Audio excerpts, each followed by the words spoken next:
예, 반갑습니다. 잠깐 기도하고 시작하겠습니다. 예, 하나님 아버지, 지금 저희가 성경 말씀에는 모이기를 힘쓰라 했지만 저희가 모일 수 없는 상황입니다. 지금 코로나가 20세기 이후로 가장 크게 세계를 뒤엎고 있고, 그 와중에서 사람들은 두려워 떨고 아주 뜨거운 여름에 풀이 죽어버린 식물처럼 모든 사람들이 다 고개를 숙이고 있습니다. 그런 와중에서 저희들이 이제 하나님의 말씀을 또 듣고 하나님 말씀에 용기를 얻으려고 저희들이 나왔습니다. 하나님 아버지께서 참으로 이 시간 역사에 주시옵소서. 저희들이 이곳에 있는 분들, 그리고 또 이제 온라인으로 이 예배를 드리는 모든 분들이 말씀을 듣고 그 말씀에서 생명수를 찾으며 그 말씀이 참으로 마르지 않는 샘물처럼 그들의 속에서 나와서 그것이 그들을 소생케 하고 기쁘게 할 수 있도록 역사에 주시옵소서. 참으로 하나님께서 당신의 백성들이 지금 이곳에 있는 것을 기억하여 주시옵시고, 이곳에 주께서 임하여 주시옵시고, 당신의 말씀을 허락하여 주시옵소서. 참으로 죽은 말씀이 아니라 살아있는 말씀, 우리들의 영을 움직이는 그 말씀을 허락하시길 간구드렸고 예수 그리스도의 이름으로 기도드렸사옵나이다. 아멘. 제가 정말 몇 달 만에 드디어 성도들을 보고 예배를 드리게 됐습니다. 제가 원래는 지난 연말부터 스케줄이 정말 너무 많아가지고 이제 제가 굉장히 어떻게 2020년을 보내나 고민을 했었습니다. 제가 하나님께 예전에 은혜를 받은 다음에 제 삶의 원칙이 뭐냐면 무조건 시키시면 무조건 간다. 이게 제 삶의 원칙이었고요. 제가 그렇게 살려고 예를 썼고, 나름대로 지금까지는 제가 하나님께서 시키신다고 생각하는 일에 제가 노라는 말을 해본 적이 없습니다. 그래서 어떤 경우는 저를 초대하신 분이 초대해놓고 당황한 경우도 있고 그런 적도 있었어요. 그렇지만 저는 그게 제가 하나님의 종으로서 하나님을 존중하는 일이라고 생각해서 했었는데, 정말 2020년도에 정말 우리 상상도 못했던 일이 벌어진 거죠. 제가 한국 나이로 56세인데 제 인생에 이런 적은 정말 처음 보는 것 같습니다. 그러면서 정말 모든 게 다 그 바쁘던 스케줄이 다 사라져버리고, 제가 정말 아무것도 이제 없이 집에만 있으니까 굉장히 영적, 정신적으로 별로 안 좋은 것 같더라고요. 그래서 중간에 몇 번 어디서 와달라고 하면 예스라고 했는데, 가려고 준비했더니 또 이제 그 전주에 취소되기도 했습니다. 제가 오늘 드리려고 하는 이 설교도 원래는 7월 달에 대구에서 이 청년들이 이제 수련회를 한다고 해서 제가 3일짜리로 막 준비했던 설교였는데, 딱 그 전주에 장로님들이 당에서 취소시켰다고 해서 저한테 죄송하다고 그러더라고요. 그래서 제가 어차피 저는 가든 안 가든 저는 이 말씀을 제가 준비하고 싶어서 했던 거라 괜찮다고 이제 말을 했고, 그거를 제가 오늘 가져왔는데, 오늘 가져오다 보니까 이제 문제가 원래는 한 하루에 2시간씩 해서 한 3일 하던 거를 이제 압축해서 하려니까 괴롭습니다. 그렇지만 제가 최대한 자제를 하고 시간을 잘 맞춰서 하도록 하겠습니다. 여러분이 오늘 읽었던 말씀 사무엘상 2장 30절 말씀에 보시면은 제일 핵심 부분이 제일 끝부분에 이런 말씀이 나오죠. 나를 존중히 여기는 자를 내가 존중히 여기고 나를 멸시하는 자를 내가 경멸하리라 라고 말하고 있습니다. 이 말씀은 우리 신앙생활의 가장 근본이 되는 그 말씀이라고 생각을 합니다. 우리가 어떻게 하나님 앞에서 존중을 받을 수 있는지에 대한 답입니다. 물론 저는 우리가 신앙생활을 할 때 우리가 사람 중심적으로 절대 신앙생활을 하면 안 된다고 생각합니다. 그리고 또 말씀을 볼 때도 저희가 우리 중심적으로 하시면 안 됩니다. 우리가 20세기, 21세기에 기독교가 참 많이 한국뿐만 아니라 전 세계적으로 굉장히 많은 추락을 경험을 합니다. 왜 그렇게 되느냐 할 때 미국의 굉장히 유명한 강해 설교자인 존 맥어더 목사님은 값비싼 기독교라는 제목의 책에서 그런 말을 합니다. 우리의 20세기의 설교의 문제점은 소비자 중심적 설교를 한다는 겁니다. 청중들이 듣고 싶어하는 말을 자꾸 하게 된다는 거죠. 그 속에서 자꾸 복음이 변질되고 하는 것 속에서 교회가 자꾸 몰락하게 됐다는 것입니다. 그러면서 그분이 정말 성경에서 가르쳐야 되는 가르침은 무엇이냐? 바로 하나님 중심적 설교를 해야 된다는 것이죠. 왜냐하면 성경에서는 우리가 하나님을 어떻게 잘 섬기는지를 고민하는 것이지, 우리가 어떻게 하나님을 교회를 나와서 신앙생활을 하면 우리가 어떻게 잘 될까를 절대 가르치는 설교가 아닙니다. 성경 말씀은 그렇게 가르치고 있지 않아요. 그래서 그것을 성경은 절대 하나님은 사람들에게 자꾸 구애를 하는 분이 아니시다라는 내용의 그 가르침을 했습니다. 제가 원래 이거를 갖고 더 많은 이야기를 해야 되는데 40분 내로 설교를 끝내달라고 해가지고 다 자르고 이 부분을 뺐습니다. 혹시 제가 여러분에게 오늘 설교를 할 때 여러분이 오해하실까봐 제 설교가 소비자 중심적 설교 중에 하나가 아닌가라고 착각하실까봐 제가 이 점을 분명히 말씀드립니다. 저는 하나님 중심적이어야 된다는 이야기를 할 거고요. 그렇게 하나님 중심적으로 할 때 하나님께서 반대급부적으로 우리들에게 은혜 베푸시는 부분이 있다. 이 부분을 제가 이제 떼서 이야기하는 것뿐입니다. 여러분이 이 점에 대해서 저의 신학에 대한 오해를 하지 않으셨으면 합니다. 저는 그럼 우리가 살면서 우리는 하나님에게 존중받고 싶은 생각이 있어요. 그렇죠? 여러분이 딱 예배 나오면 하나님이 여러분을 마중하는 느낌이 오는 것, 또 여러분이 기도를 할 때 하나님이 여러분의 기도를 귀 기울여 듣고 계신다. 그리고 내가 알겠다. 내가 너의 기도를 새겨들으마. 이렇게 하면 굉장히 기쁘지 않겠습니까? 우리 사무엘서 본문에서도 한나의 기도, 유명한 기도잖아요. 구약성경 제일 유명한 기도 중에 하나죠. 그때 하나님이 들으실 때 한나의 삶이 바뀌는 걸 봤습니다. 우리들도 그런 생각을 하죠. 제가 예전에 제가 진정으로 기독교인으로서 진짜 하나님을 경험했다고 생각한 게 저는 2008년도 2월 달이었어요. 제가 생생하게 기억이 납니다. 저는 그 전까지 제가 신학을 하고 하나님께 매달렸다고 생각하는데 하나님이 참 은혜를 안 주시는 느낌이 굉장히 강했어요. 저는 그 당시 제 강의를 들으면 사람들이 구약의 하나님이 얼마나 은혜로우신 분이심을 깨달았다는 말을 참 많이 했어요. 제가 그거를 그렇게 가르쳤어요. 근데 정작 제 자신이 느끼는 하나님은 저에게 굉장히 엄격한 주인 같은 분으로 느껴졌어요. 그리고 그 당시 저를 근데 엄격한 주인까지 하는 것까지도 괜찮아요. 왜냐하면 제가 절대주권자를 무조건 나의 감정과 상관없이 섬겨야 된다고 생각했기 때문에 괜찮은데, 저를 그때 정말 힘들게 했던 거는 뭐였냐면, 제가 기도를 할 때 하나님이 들으신다는 느낌이 안 난다는 거예요. 제가 하나님의 정말 좋은 종이 되고 싶어서 기도를 하고 저를 바칩니다. 주인께서 뭘 하시든지 제가 하겠습니다. 그런 게 항상 하는데, 기도를 할 때마다 제 마음이 안타깝게도 식어요. 왜냐하면 여러분도 아마 기도하시다가 그런 느낌 들어보신 적 있으실 겁니다. 기도를 하면 이 기도가 제 입에서 나가서 하나님의 귀에 닿는 듯한 이런 느낌이 나야지 우리가 기도할 때도 힘도 나고 재미도 있고 즐겁고 의미도 있잖아요. 근데 저는 제가 그 당시 기도를 할 때 항상 기도를 하면 이 기도가 제 입에서 나와서 굉장히 무거운 납처럼 바닥으로 떨어지는 느낌이 나요. 제가 아무리 이 기도가 제 입술에서 나와서 조금이라도 뻗어나가게 하려고 노력을 그렇게 해도 안 되는 겁니다. 그래서 제가 마음이 아팠어요. 그래서 제가 하나님을 이렇게 잘 섬기고 싶은데 왜 하나님은 내 기도를 안 들으시는 걸까? 그리고 내 기도는 계속 이렇게 입술에서 바로 바닥으로 떨어질까? 이런 고민을 참 많이 했었어요.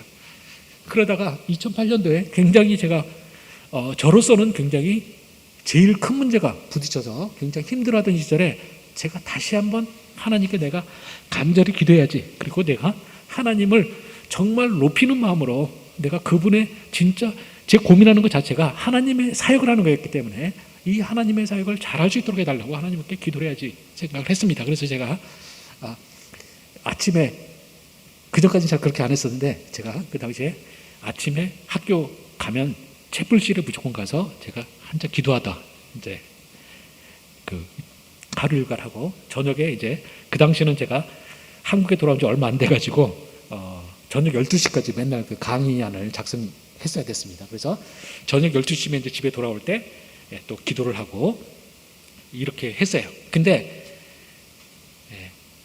하나님이 어땠을까요, 여러분? 몇 주 동안 기도를 하는데 여전히 기도는 제 입술에서 아래로 떨어지더라고요. 그래서 제가 그 기도는 정말 간절하게 하는데도 불구하고 항상 그랬듯이 안 들으시는구나, 이 생각을 계속 했었어요. 그래서 그 점이 너무나 안타까웠어요. 제가 하나님 정말 순수한 마음으로 잘하고 싶은데 안 되는구나. 근데 주인이 그렇게 주인의 생각이 그러시되면 어쩔 수 없지. 이제 그러면서도 제가 계속 기도를 했는데 한 2주쯤 기도했을 때 처음으로 제가 하나님이 저의 기도를 들으시는 그 경험을 했었어요. 제가 그때 너무나 생생해서 제 평생 아마 죽기 전까지 안 잊어먹을 것 같고 제 평생에 가장 영광된 일이라고 생각하는데, 한 저녁 12시쯤에 기도를 하는데 그때 그 채플실이 한 몇백 명 들어가는 곳이었어요. 그래서 텅 빈 곳이 까만데 거기서 기도를 하는데 갑자기 기도가 떨어지지 않고 뻗어나가는 느낌이 나고요. 그리고는 제 옆에 누가 앉아 있는 것 같은 느낌이 나는 거예요. 근데 제가 생긴 건 이렇게 생겼는데요. 생긴 건 어디 그 산적같이 생겼다고 하는데, 마스크로 덮어서 잘 안 보이지만, 제가 평소에는 수염도 맨날 기르고 다녀서 산적같이 생겼다고 하는데, 제가 겁은 엄청 많습니다. 밤 12시 깜깜한데 몇백 명 들어가는 채플실에 아무도 없는데 옆에 누가 인기척이 없었는데 갑자기 있으니까 깜짝 놀라가지고 제가 눈을 뜨고 휙 돌아봤어요. 근데 아무도 없더라고요. 그래서 제가 이상하다 그러면서 다시 기도를 하는데 분명히 누가 있어요. 그래서 다시 돌아보고 몇 번을 그러다가 갑자기 제 마음이 굉장히 평온해지는 마음이 쫙 들어요. 그러면서 옆에 계시는 어떤 존재가 제가 기도를 할 때 그것을 들으면서 끄덕끄덕 하는 느낌이 나는 거예요.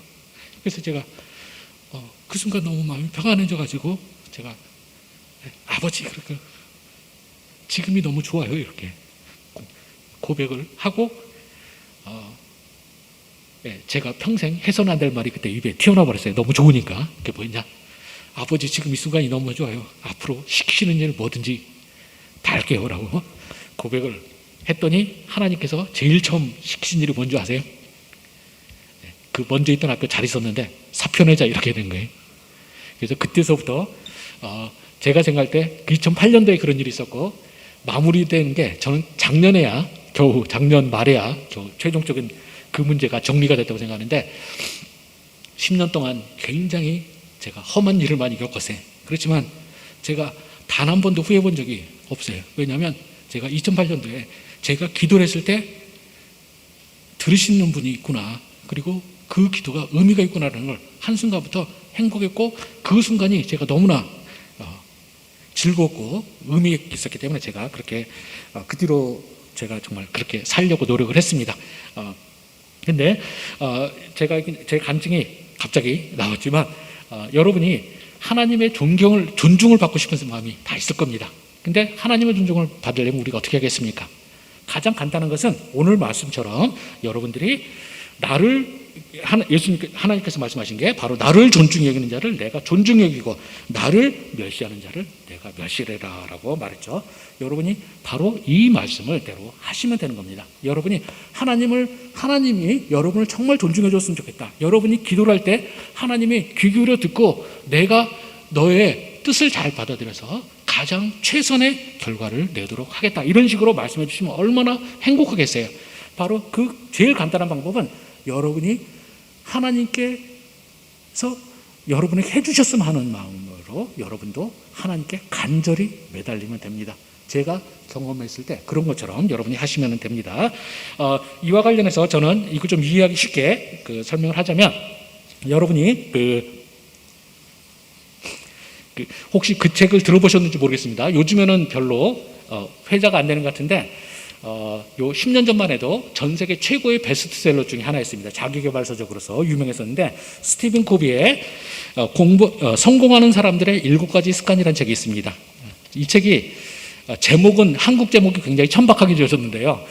사실은 원래 굉장히 좋은 책입니다. 그리고 원래 제목은 사실은 성공하는 사람도 아니에요. 원래 제목은 영어가 The Seven Habits of the Most Highly Successful People, 이런 겁니다. 그러니까 뭐냐면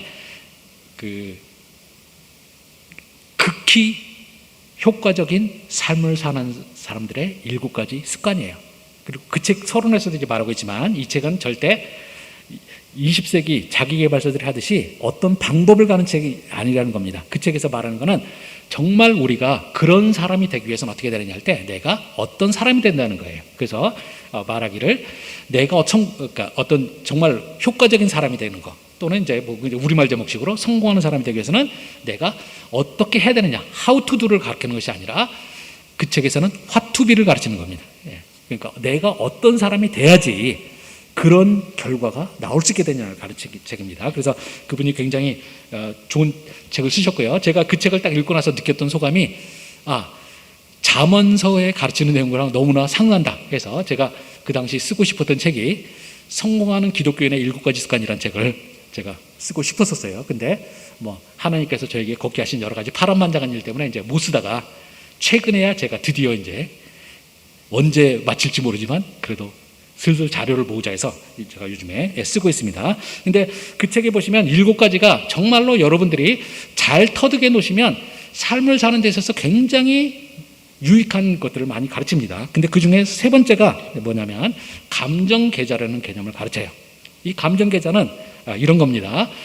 내가 서로 대인관계를 할 때 내가 상대방에게 어떤 행동을 하고 뭔가를 이렇게 보여주고 막 그러잖아요. 그런 것들은 전부 다 상대방의 감정이라는 은행에 내가 자꾸 돈을 넣든지 인출하든지 하는 것과 마찬가지라는 겁니다. 내가 상대방을 굉장히 존중해주고 상대방이 굉장히 배려해주고 또 상대방에게 신의를 계속 지켜요. 그렇게 되면 내가 계속 그 사람의 감정 계좌에 내가 자꾸 뭔가를 집어넣는 거죠. 그렇게 돼서 그의 계좌에 내가 플러스가 되어 있는 거예요. 반면에 내가 상대방을 자꾸 만날 때마다 나쁜 소리하고 자꾸 조롱하고 또 상대방에게 자꾸 배신을 자꾸 해대요. 그러면 그거는 마치 내가 상대방의 감정 계좌에서 돈을 인출하는 거나 마찬가지입니다. 그래서 돈을 계속 빼나가는 거예요. 그런 식으로 우리가 대인관계가 벌어집니다. 그러다가 이제 이런 일이 있을 수가 있죠. 내가 부득이하게 정말 상대방에게 엄청난 폐를 끼치는 일이 생겨요. 자, 그렇게 되면 어떤 일이 벌어지겠습니까? 내가 상대방의 감정 계좌에 차곡차곡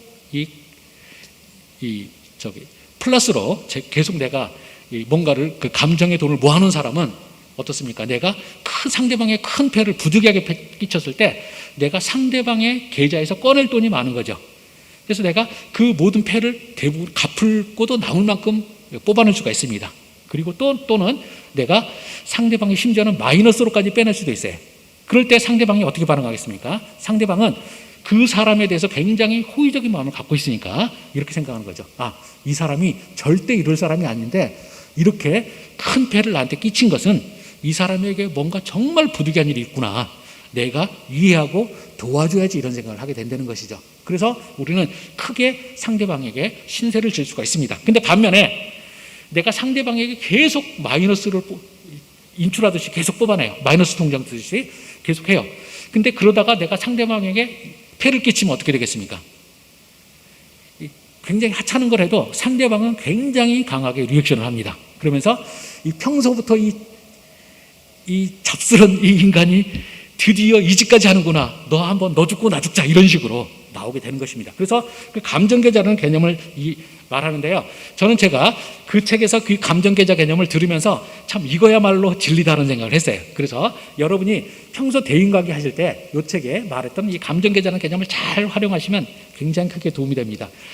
여러분 혹시 주변에 괜히 여러분에게 성질을 팍팍 내고 이러신 분이 있으시면 한번 곰곰이 생각해 보셔야 돼요.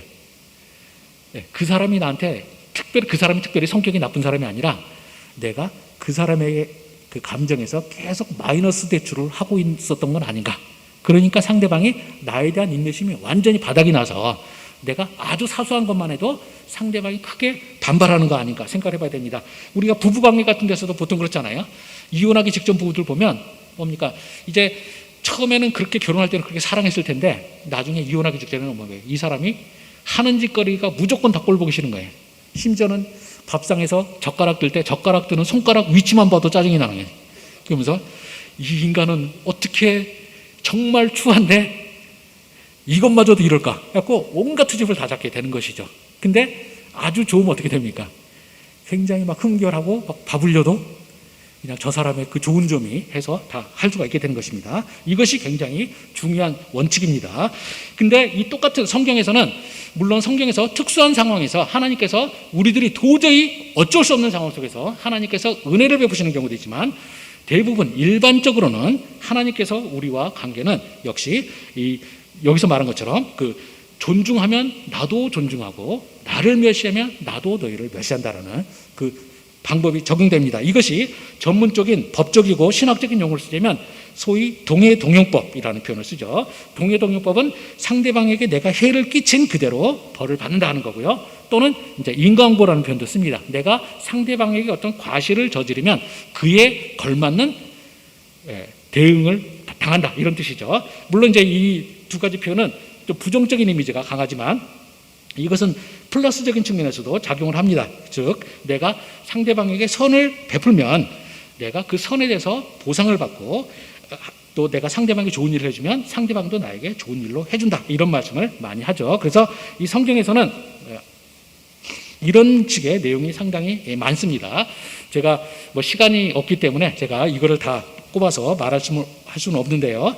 뭐 레위기 26장 23절 24절에 보면 이런 말씀 나옵니다. 내가 행하는 대로 하나님이 우리에게 거기서 이제 하나님께서 우리들에게 베푸신다는 그 내용이 있는데요. 이런 내용입니다. 내가 대항할진대 나도 너희에게 대항하여, 이런 표현이 되게 많이 나옵니다. 하나님이 여러분에게 혹시 공격적으로 나오시는 순간이 있으시다 그러면 여러분이 먼저 하나님에게 그렇게 하지는 않으셨는지에 대해서 생각을 해봐야 되는 것입니다. 저는 이것이 이제 사무엘서 1장부터 3장부터 내용에 보시면 이 내용, 나를 존중하는 자를 내가 존중하고 나를 멸시하는 자를 나도 멸시한다라는 말씀이 굉장히 나옵니다. 우리가 여기에서는 특별히 이제 두 종류의 가문이 나오죠. 하나는 한나와 사무엘이 있고요. 다른 한편에는 엘리와 그의 두 아들이 있습니다. 우리가 먼저 긍정적인 면에서 하나님의 존중함으로써 자신들도 하나님으로부터 존중을 받았던 사람들 이야기를 보시면, 이 한나는 여러분이 다 아시다시피 하나님 앞에 간절히 기도했을 때 하나님께서 그의 기도를 들으셨죠. 그리고 그렇게 하나님 앞에 기도하면서 한나가 뭐라고 했습니까? 하나님께서 이 자식을 못 낳아서 고통당하고 있는 자신에게 아들을 주시면 자기가 그를 하나님 앞에 평생을 바치겠습니다라고 말합니다. 저는 제가 예전에 이 본문을 보면서 의아했어요. 자식이 없어서, 지금 아들이 없어갖고 집에서 자기 남편의 두 번째 부인에게 박해를 받고 있는 여인이 기도를 하면서 이런 기도하면 좀 이상하지 않습니까? 자기가 정말 아들이 없어서 고통당하고 있으면 하나님 아버지 정말 아들 주세요, 여기까지 막 기도할 텐데, 한나는 아마 어쩌면은 자신의 한계 상황 속에서 너무나 다급해서 그랬는지 모르겠어요. 만약 이 아이를 바치면 저도 제가 이 아이를 평생을 당신에게 바치겠나이다라고 해요. 그리고 이 한나가 진정으로 하나님을 존중하는 걸 볼 수 있는 게 뭐냐면, 정말로 하나님께서 아이를 주셨을 때 얘가 저시되자마자 바로 데려가서 아이를 평생을 바칩니다. 그렇게 하나님을 존중했을 때 우리가 사무엘상 2장 21절에 보시면 하나님께서 한나가 바친 사무엘 대신에 3명의 아들과 2명의 딸을 주셨다는 말씀을 볼 수가 있습니다. 여기서 한나는 이 사무엘 외에 다른 아들을 달라고 간구하는 기도를 한 적이 없습니다. 하나님은 그냥 한나가 그렇게 하나님을 존중하고 하나님께 정말로 그 기도의 소원을 하는 것을 보고 거기에 하나님께서 자발적으로 반응하셔서 그에게 넘치도록 많은 자식들을 허용하신 겁니다. 바로 이랬고요. 그 다음에 사무엘 같은 경우도 이제 우리가 보면은 사무엘이 어렸을 때 자랐던 이야기가 2장에서 쭉 보시면은 엘리의 아들들과 계속 평행구로 가면서 내용이 진행이 됩니다. 그 속에서 보면 지속적으로 나오는 말씀이 뭐냐면, 사무엘이 아주 어렸을 때부터 하나님 앞에 드려지고 하나님 앞에서 섬겼다는 말씀이 계속 나옵니다. 이 내용이 여러분이 가정에서 보시는 분들도 성경을 보시면 2장 11절, 2장 18절, 21절, 26절 등에 가서 보시면은 점증적으로 계속 사무엘이 자라나는 과정에 하나님을 알면 알수록 점점 더 하나님 앞에 충성된 종으로서 섬겨나가는 모습을 볼 수가 있습니다. 그렇게 될 때 하나님께서는 그 모습을 아주 사랑하셨던 것 같습니다. 그래서 이제 그렇게 이제 사무엘의 자라는 과정을 이제 자라면서 계속 하나님을 더 섬겨나가고요. 또 사무엘상 3장 3절, 3장 15절들에 보면 이 엘리 대신에 사무엘이 하나님의 성막에서 잠을 자는 것을 볼 수가 있습니다. 그리고 아침이 되면 성막문을 여는 일을 해요.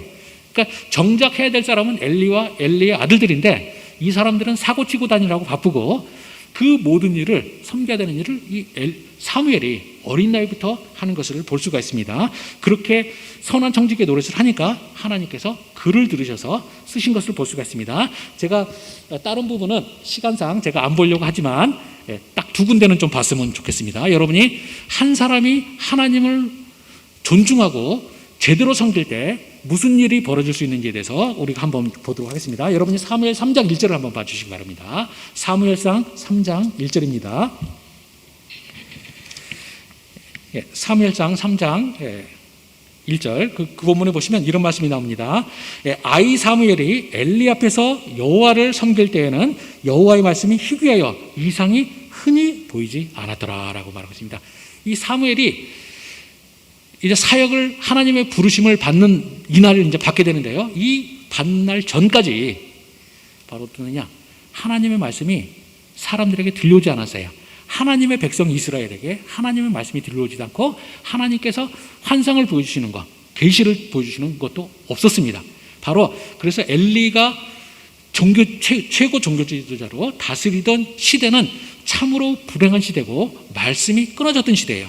바로 이 시대에 하나님께서 작은 어린 사무엘을 불러서 차근차근 준비시키고 그가 하나님을 정말 존중하는 가운데서 잘 자라니까 하나님께서 그날 드디어 기다리시다가 아마 나이가 이제 주석가들이 보면 한 13살 정도 될 거라고 보는데요. 그날 하나님께서 이 사무엘을 부르시고 그날로부터 이스라엘 역사가 완전히 달라집니다. 우리가 3장 19절부터 보시면 이렇게 되어 있습니다. 3장 19절부터 21절까지 보면 이렇습니다.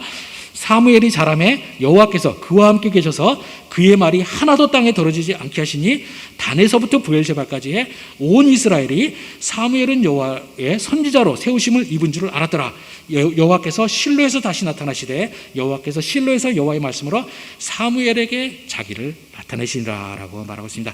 바로 여기서 사무엘이 부름받은 그날로부터 하나님께서 침묵하셨던 그것을 끊으시고 드디어 다시 말씀하기 시작하십니다. 그리고 이제 하나님께서 사무엘에게 말씀하신 날로부터는 이제 하나님께서 그에게 함께 하셔서 그의 말이 하나도 허투루 사라지는 법이 없었다는 겁니다. 하나님께서 그 모든 말을 다 들어주고 이루셨고요. 그래서 20절에서 말하듯이 온 이스라엘이 바로 이 사무엘이 여호와의 선지자로 부르심을 받았구나라는 걸 모든 사람이 알 수 있었다는 겁니다. 우리 신학교 다니시는 모든 그 신학교에 있는 신학자들과 우리 여기도 교육자님들 계신데 교육자님들의 꿈이 바로 이거 아니겠습니까?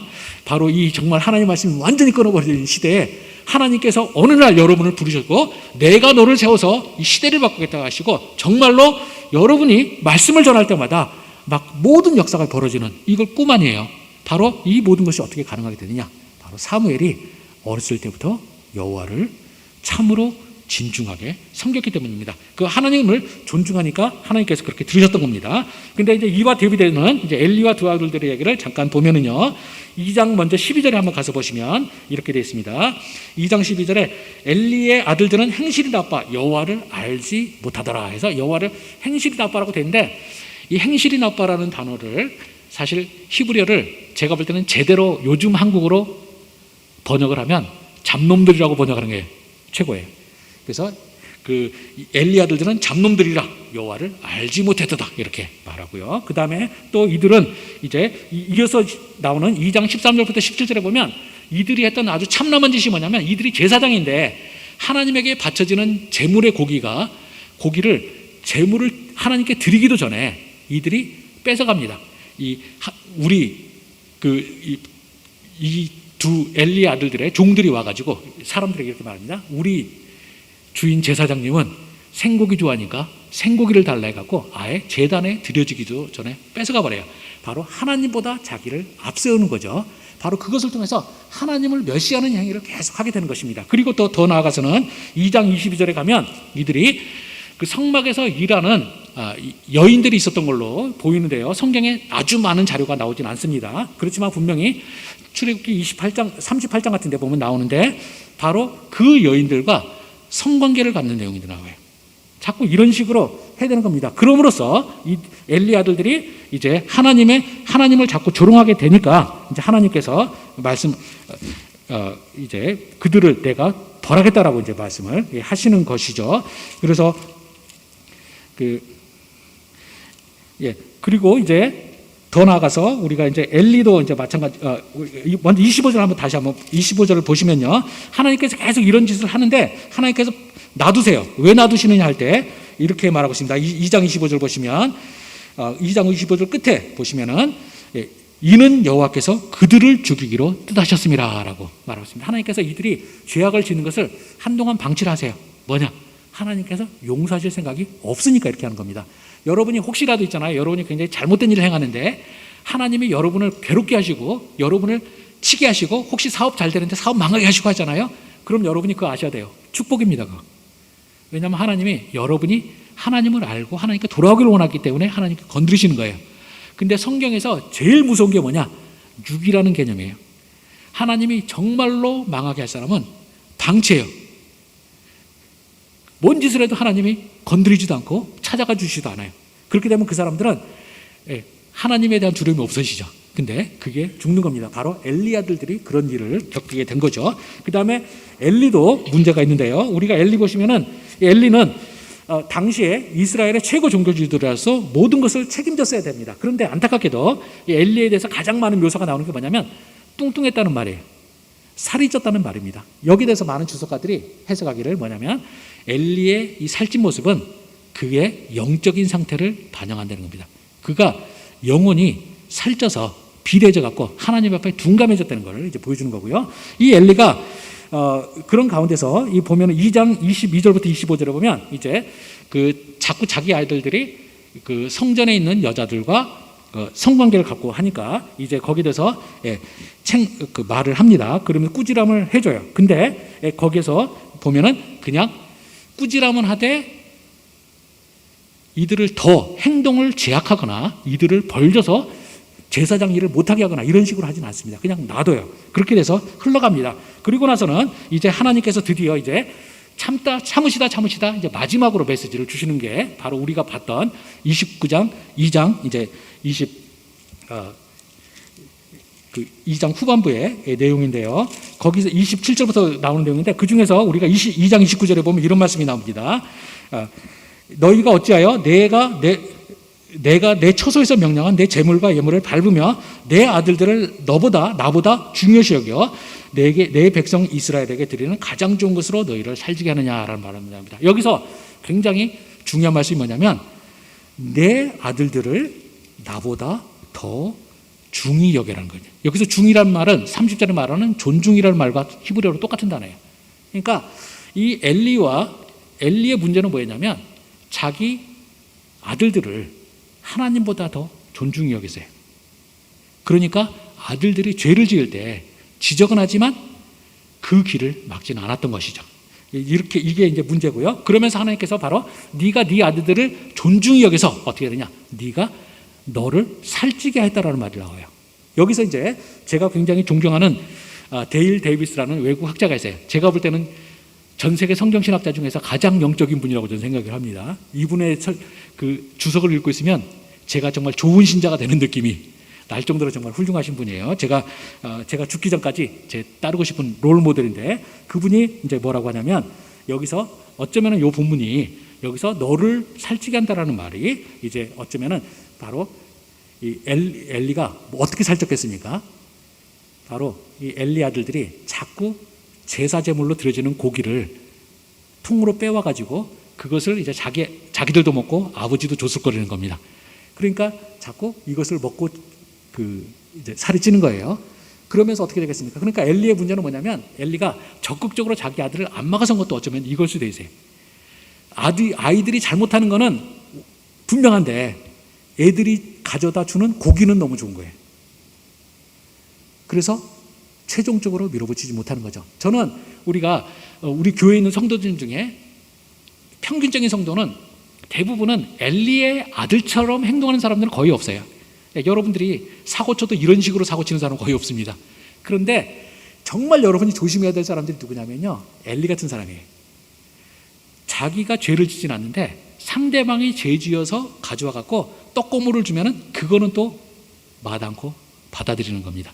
제가 예전에 썼던 글 중에 하나가 성경의 햄릿 아합이라는 글을 썼어요.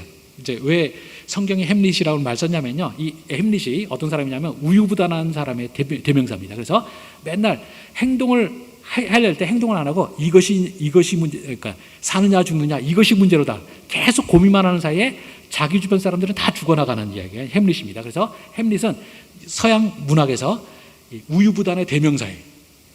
그래서 제가 이제 그 성경의 햄릿을 쓰면서 제가 이 시리즈로 한번 성경의 햄릿들을 다 다뤄보면 좋겠다는 생각을 했습니다. 근데 제가 이번에 설교하면서 보니까 예전에 생각 못했는데 엘리가 바로 그런 사람 중에 하나인 것 같습니다. 굉장히 위험한 거죠. 그리고 결과적으로는 같은 하나님의 심판을 받습니다. 바로 그래서 이들이 멸망한 이유는 뭐냐? 바로 하나님 30장에서 2장 30절에서 말하는 것처럼 나를 멸시하는 자를 내가 경멸하리라 라고 하나님께서 말씀하신 것의 결과가 그들이 이런 비참한 것을 죽음을 가는 거고요. 반면에 사무엘은 사무엘 간나는 하나님을 존중했기 때문에 하나님도 존중함을 그들을 존중한 것을 받았습니다. 그러므로 여러분들이 이제 정말로 이 신앙생활하면서 정말 여러분이 하나님을 잘 섬기고 싶다 그러면 여러분이 하나님을 존중하는 태도를 보여야 되는 거고요. 그렇게 될 때 하나님도 여러분을 존중하는 모습을 보입니다. 제가 이 설교를 준비하는 와중에 자료를 찾다 보니까 어떤 외국분이 하나님을 그럼 어떻게 존중하느냐 할 때 5가지로 잘 정리해놨습니다. 여러분이 너무 시간 간다고 죄송합니다. 표현이 우리 애들을 하도 뒤엉키다 보니까 우리 중고등학교 우리 사춘기들 말이 잘 와가지고 이렇게 됐습니다. 우리가 이 5가지로 했어요. 첫 번째로 여러분이 그 하나님을 존중하는 걸 뭘로 할 수 있냐? 여러분이 시간을 어떻게 쓰느냐를 가지고 여러분이 하나님 존중을 알 수가 있습니다. 우리가 제가 요즘에 이제 우리 청소년 애들을 데리고 있다 보니까 제가 좀 결혼을 늦게 해서 애들이 아직 좀 어립니다. 근데 얘네들이 요즘에 이제 하나가 고1, 하나가 중2 이러고 이제 그 아래 꼬맹이들이 있는데 꼬맹이들은 괜찮아요. 아직 스마트폰이 없어서. 근데 이 중학교 애들은 스마트폰을 사줬더니 아주 제가 미칠 것 같습니다. 얘네들이 비싼 돈 들여서 학원 보내놨는데 학원 가는 시간 외에는 맨날 스마트폰 보고 있어요. 스마트폰 보고 유튜브 보고.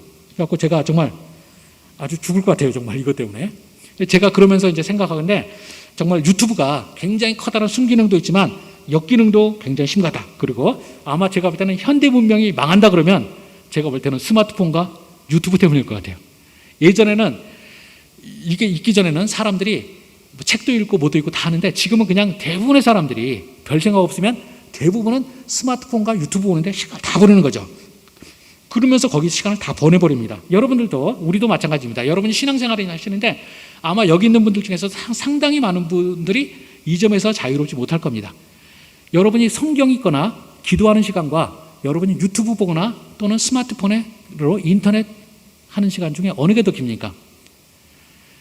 여러분이 만약에 스마트폰이나 유튜브에 허송세월 하고 있다면 제가 단언하건대 여러분은 아직 하나님을 진정으로 존중하는 게 아닙니다.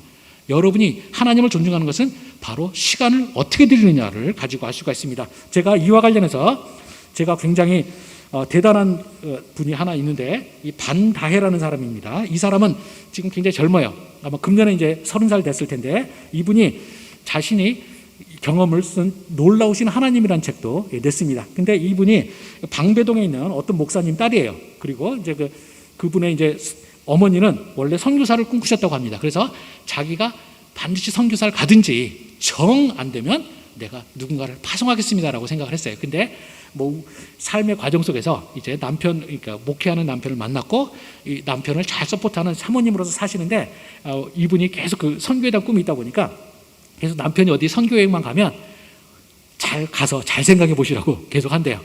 혹시 하나님이 선교사로 선교지를 찾게 하실지도 모른다. 그렇게 남편한테 맨날 해요. 혹시 선교할 생각은 없었던 목사님이라면 굉장히 스트레스 받았을 것 같아요. 그렇게 계속 했는데 그러다가 이제 자기 딸에게 자기 딸이 이제 있었는데 이 딸이 이제 자기 아버지 따라서 이제 초등학교 때부터 고등학교 때까지 이제 미국에 갔습니다. 그리고는 이제 다시 한국에 왔다가 다시 뉴욕대에 진학해 갖고 이제 공연 관련 일을 했다고 합니다. 이 딸이. 그래서 이제 한국에 들어와서 이제 공연 일을 하는데 이 자매가 한국 공연계에서 계속 활동하면 할수록 자신의 삶을 괴롭히는 겁니다. 자기네 신앙과 이 공연 기획자로서의 삶이 자꾸 충돌하는 거예요. 그래서 고민할 때 이 아버지가 이렇게 했다고 합니다. 이게 굉장히 중요한 대목이죠. 내 삶의 가장 소중한 시간을 하나님한테 온전히 들어보면 어떻겠냐 이렇게 말했어요. 그러니까 이 자매가 처음에는 좀 당황했어요. 자기 인생의 제일 중요한 시기, 인생을 결정짓는 시기인데 그거를 톡 떼서 하나님한테 바치려니까 당황한 거예요. 그러다 고민하다가 이 자매가 혹시 하나님의 뜻이 있을지 모르겠다고 생각해서 2017년 4월 달에 아프리카 케냐로 갔습니다. 어머니는 너무 기뻐했어요.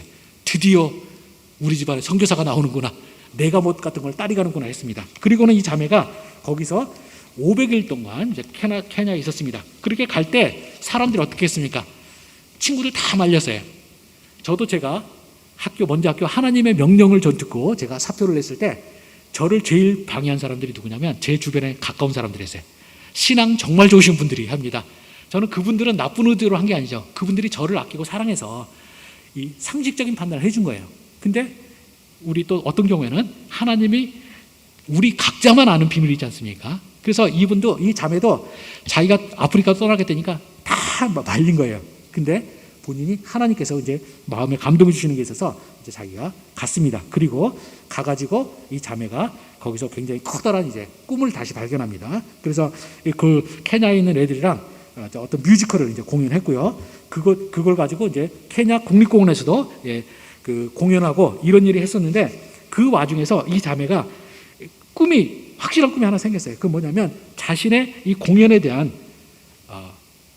경험, 그리고 그 공연을 교육하는 그것을 묶어가지고 이제 내가 하나님께서 정말 원하시는 것은 바로 이런 거구나 생각을 해서 이 하나님 나라의 이 좋은 그 교사이자 이 공연 기획자로서 하기 위해서 이제 이분이 케냐에서 온 다음에 미국 하버드 대학교 어플라이 해가지고 거기서 허락받고 지금 거기서 이제 열심히 다니고 있습니다. 그래서 여러분 하버드 대학 가셨으니까 부럽죠? 예전에 제가 이 분에 대한 소개를 분당 우리 교회 이찬수 목사님 설교 듣다가 제가 듣고 감격해 갖고 책도 사고 했었는데요. 이찬수 목사님이 그러시더라고요. 이 설교 들으면 사람들이 분명히 우리 애들 하버드 가려면 케냐를 1년 갔다 와야 되는구나. 이런 식으로 해서 하버드 가는 방법으로서 케냐 선교를 생각할지도 모르겠다라는 거죠. 근데 이렇게 되면 뭡니까? 선과 후가 뒤집히는 거죠. 이 자매는 그냥 자신의 삶이 신앙과 세상의 자신의 경력이 충돌하는 것 속에서 고민했고 그 속에서 아버지의 조언을 받아들여서 네 인생의 가장 찬란한 시기, 가장 귀한 이 시기를 가장 좋은 선물을 하나님한테 드려보면 어떻겠냐, 그 말을 들은 거죠. 여러분이 레위기의 제사법에 보면요, 하나님에게 지방을 바치는 내용이 나와요. 이 지방 부위를 떼드리는 이유가 뭐냐면 이 지방이라는 히브리 단어가 최고 좋은 것이란 말로 됩니다. 우리 2장 29절에서 사무엘상 2장 29절에서도 나왔습니다. 거기서 보시면 너는 어찌하여 내가 내 처소에서 명령한 내 예물과 제물을 밟으며 내 아들들을 나보다 더 중요히 여겨 내 백성 이스라엘이 드리는 가장 좋은 것으로 너희를 살지게 하느냐라는 거죠. 여기서 가장 좋은 것이 바로 히브리 단어는 약간 들리지만 바로 이 지방 부위를 말하는 겁니다. 바로 이 자매가 그렇게 하나님한테 자신의 가장 귀한 시간, 자신의 인생에서 가장 귀한 재물의 지방과 같은 그 부분을 하나님한테 드리니까 하나님께서 그에 대한 응답으로 그 자매에게 꿈을 주시고 그 자매가 우리 지금 현재 존재하는 가장 최고의 학교에서 배울 수 있도록 하나님께서 인도하시는 것입니다. 바로 여러분들이 진정으로 하나님의 존중을 받고 싶으시면 제가 드릴 수 있는 가장 좋은 조언은 여러분이 여러분의 시간을 하나님한테 제대로 드리는 겁니다. 여러분이 시간을 쓰는 비율이 바로 하나님을 얼마만큼 존경하는 것으로 볼 수가 있습니다. 그리고 두 번째로는 하나님께서 여러분이 하나님을 정말 존중하고 싶으시면 여러분이 가진 가장 소중한 달란트를 하나님께 드리려는 겁니다. 제가 이번 주에 한번 제가 밤을 샌 적이 있는데요. 왜 샜냐면 소양이라는 가수 때문이었습니다. 제가 설교 준비하고 이런 와중에 이제 어떻게 소양을 접하게 돼갖고요. 이제 그 유튜브 보시면 이제 소양이 이제 그 노래 부른 거에 대해서 외국의 그 전문 보컬리스트들이, 보컬 아티스트나 뭐 보컬 교사들이 이제 그 리액션하는 게 있어요. 근데 보면 다 극찬합니다. 이 뭐 소양이 그 휘트니 휴스턴이나 머라이어 캐리, 실리온 디온 수준이다, 또는 그보다 더 뛰어난 사람이더라, 막 이런 그 내용도 나오고 막 해요. 이러니까 소양이 한번 이걸로 뜨고 전 세계적으로 유명해지고 나니까 전 세계에서 제일 노래 잘하는 여자 중에 한 명으로 이제 꼽히니까 전 세계 기획사에서 연락을 정말 많이 한다고 합니다.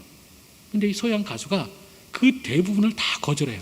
저도 의아했었거든요. 제가 소양에 대해서 여러 번 봤었기 때문에 왜 이 정도 되면 세계 무대 나가서 활약을 하면 얼마나 좋을까 하는데 그런 일이 안 생기는 거예요.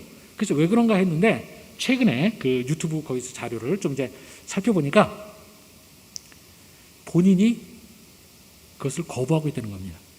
본인이 하나님께서 하나님을 찬양하라고 주신 그 자신의 목소리로 자신이 개인이 영업받는 것을 싫어해서 그걸 다 거부하고 있어요. 그러면서 제가 그 유튜브 영상들 그 리액션 보다 보니까 그 어떤 사람들이 일화 같은 거 적어놓은 거 보면 이분이 한국의 어느 굉장히 작은 교회 같은 데서 불러서 가기도 많이 한대요. 가면은 이 소양 정도 되면 아마 몇 천만 원씩 받을 거예요. 노래 한 두세 곡 부르면. 근데 거기서 가가지고 그 작은 교회에서 주는 사례비를 고스란히 헌금으로 다 주고 가다는 거예요. 딱 보고 교회가 형편이 안 되는 교회니까 하는 그렇게 주고 가고요. 그 다음에 뭐 외국에서도 그렇게 많이 그 찬양을 하더라고요. 근데 그러면서 이분이 이제 세상 노래뿐만 아니라 가스펠송 부른 거 있는데 그런 것들 보면 정말로 영혼을 울린다는 말을 참 많이 써요. 그리고 심지어는 이 소양의 하나님께서 주신 탤런트가 뭐냐? 세상 노래를 불러도 전부 복음성가처럼 들린다. 그래서 사람들이 그 유명한 리넌 이런 노래 보면서 거기서 다 내용이 내가 이거를 듣는 중에 가스펠송을 듣는 것 같았고 하나님 말씀을 듣는 것 같았다. 내가 무신론자지만 이 노래를 듣는 중에 내가 교회 다니고 싶은 생각이 들었다. 뭐 이런 내용 참 많아요. 그런 식으로 해서 소양이라는 가수는 자신이 가진 재능을 하나님 앞에 드리는 거죠. 그래서 그러면서 이 소양에 대해서 사람들이 그 머라이어 캐리랑 비교해 놓은 게 있는데 이 머라이어 캐리는 이미 목이 가가지고 요즘에는 거의 립싱크 한다고 그러잖아요. 근데 소양은 암도 겪고 다 했음에도 불구하고 지금도 목소리가 점점 더 좋아지는 거예요. 그래서 어떤 외국 보컬리스트가 이 소양과 나랑 나이가 비슷한데 나만 늙고 소양은 20대 모습 그대로 있는 것 같다, 그런 말을 해요. 하나님께서 그렇게 또 베푸시는 것을 볼 수가 있습니다. 그리고 또 여러분이 또 여러분의 몸으로 또 하나님을 영광 돌리고 또 여러분의 재물로 또 하나님께 영광을 돌릴 수가 있고요. 또 여러분이 마지막으로 여러분의 마음으로 하나님께 영광을 돌릴 수가 있습니다. 그래서 여러분이 한번 여러분 정말 하나님을 존중하시는 분이 존중하는지 물으려면 여러분이 한번 물어보시기 바라요. 여러분의 인생에서 가장 소중한 거 하나를 드시고요. 그 소중한 것과 하나님 중에서 어느 것이 더 귀하냐 이걸 한번 보시기 바랍니다. 아마 제가 볼 때는 굉장히 많은 여기 제 나이쯤 되시는 분들은 아마도 자신의 인생의 가장 커다란 우상이 자기 자식들일 겁니다. 이 소원은 그저 자기 자식들 되는 거예요. 하나님 앞에 열심히 기도하는 이유는 뭐냐? 자기 자식들 되는 거예요. 근데 우리가 여기 굉장히 미묘한 거죠. 내가 하나님을 존중하고 하나님의 영광을 돌리기 위해서 자식들을 키우면서 하나님의 영광을 돌리는 방편으로서 내가 자식을 잘 키우는 거는 오케이예요. 그런데 순서가 뒤집혀가서 내가 하나님을 믿는 이유가 내 자식놈 출세하고 잘 되기 위한 것이다. 그러면 이거는 굉장히 위험해지기 시작하는 것입니다. 바로 엘리가 지었던 죄가 바로 이거죠. 내 자식들을 하나님보다 더 소중히 여겼다는 거죠. 또 여기 있는 그 결혼 정년기의 분들이 보시는데 아마 결혼 정년기의 분들이 제일 극복하기 힘든 게 뭐냐면 자기 배우자 될 사람과 하나님 사이예요. 제가 학교에서도요, 우리 전사님들 다 거듭났다 그러고 하나님 말씀의 선생님을 오는데 우리 젊은 전사들이 제일 극복했던 게 뭐냐면요, 이 자기가 결혼할 자매 얼굴 절대 포기 못해요. 그래서 하나님한테 기도하고 다 하는데 결국은 딱 사람 고르는 거 보면 하나님의 마음에 흡족한 사람이 아니라 자기 마음에 흡족한 사람을 고르는 거죠. 그래 놓고는 이제 꼬이는 거예요. 저는 제가 인생에서 봤던 사람 중에서 제일 안타까웠던 분 중에 한 분이 어떤 분이냐면 제가 대학부 시절에 저희 교회 와서 수련을 했던 분이에요. 저는 세상에 그렇게 사람을 감동을 주는 분을 본 적이 없어요. 이분은 딱 너무나 준비가 잘 돼가지고요, 우리 수련회 하는데 기본 3시간을 뽑으시는 거예요. 3시간 동안 신앙이나 이런 거에 대해서 기가 막히게 설교를 하시는데 우리들이 3시간 가는지도 모를 정도로 그렇게 하는 거예요. 그래서 우리가 너무 그분 그 수련을 하고 너무 좋아가지고 저희들이 수련이 끝난 다음에 다 그분 집으로 몰려갔어요. 근데 갔는데 사모님이 엄청난 미인이시더라고요. 딱 봐도 그냥 미인이에요. 원래 무용하셨고 뭐 그러셨다고 그러더라고요. 근데 나중에 이야기를 간접적으로 해서 듣게 됐는데 이분의 인생이 그게 한이 되세요. 왜냐하면 이분은 원래 안 믿었다가 대학교 때 복음전도 받고 이제 교회를 다니기 시작하신 분인데요. 그러면서 자기가 딱 처음에 복음전도를 받는 순간부터 하나님이 선교사의 부름을 주셨어요. 그래서 자신의 모든 인생이 선교사로 나가야겠다 이렇게 하셨던 거예요. 근데 이 사모님을 이분을 만난 거예요. 그리고는 선교를 못 가셨어요. 사모님이 한국에서 목회하고 이거 다 좋은데 선교는 죽어도 못 간다 해가지고 이분이 못 가셨어요. 그 뒤로도 오랫동안 그분의 이야기를 제가 들려올 때도 안타까운 게 이분의 인생에 한이 남아있는 거예요. 하나님이 그분에게 너무나 뜨거운 선교 열정을 주셨고 제가 볼 때 이렇게 잘 준비된 사람이 없어요. 이분이 가기만 하면 정말로 그곳에 하나님의 보좌가 진동할 것 같은 그런 일이 벌어질 수 있는데 못 가시는 거예요. 한국에서 목회하시는데 이분이 만족을 못 하시니까 목회도 충분히 잘 안 되더라고요. 제가 이 하나님의 나라를 위해서 제일 안타까웠던 기억 중에 하나가 그런 거예요. 여러분이 잘 생각하시기 바랍니다. 여러분이 정말로 하나님을 어떻게 내가 신앙생활 잘할 수 있는가? 그 점은 여러분이 내가 과연 하나님을 나의 모든 것으로 존중하는가? 나의 시간, 나의 탤런트, 나의 재물, 나의 몸, 그 다음에 나의 마음 전체를 통해서 하는지를 잘 생각해 보시기 바랍니다. 여러분이 만약에 이렇게 하시게 된다면 우리가 이 하나님께서 나에게 보답해 주시길 바라고 우리가 하나님을 섬기는 건 아니지만 여러분이 그렇게 하시면 그때 하나님께서도 또 여러분들에게 많은 은혜를 베푸시고 여러분을 통해서 커다란 역사들을 이룰 줄 압니다. 하나님께서 우리 교회에 축복하시고 또 하나님께서 또 이 사무엘이 하나님의 종으로서 나섰을 때 이런 커다란 변화가 있었던 것처럼 이 교회도 하나님의 말씀이 부어지고 하나님의 말씀이 하나도 땅에 떨어지지 않는 역사가 있기를 간절히 소망합니다. 그럼 잠깐 기도하고 마치겠습니다. 하나님 아버지, 주께서 저를 부르셔서 이곳에 말씀을 전하게 하셨습니다. 아무쪼록 저와 우리 성도님들이 하나님 존중이 무엇인지에 대해서 깊이 묵상할 수 있도록 허락해 주시옵소서. 진실로 우리들의 삶에 나뉘지 않는 마음을 하나님께 드릴 수 있도록 허락해 주시옵소서. 우리들의 시간, 우리들의 탤런트, 우리들의 몸, 그리고 우리들의 돈, 그리고 우리들의 모든 마음의 깊숙한 곳까지라도 다 하나님께 내놓음으로써 하나님께서 그것을 흠양하시고 당신께서 기뻐하시 주시길 간구드립니다. 아무쪼록 하나님께서 영광 받으시고 하나님께서 그 기뻐하심대로 주의 백성들에게도 은혜를 베풀어 주시기를 간구드렸고 예수 그리스도의 이름으로 기도를 삼나이다. 아멘.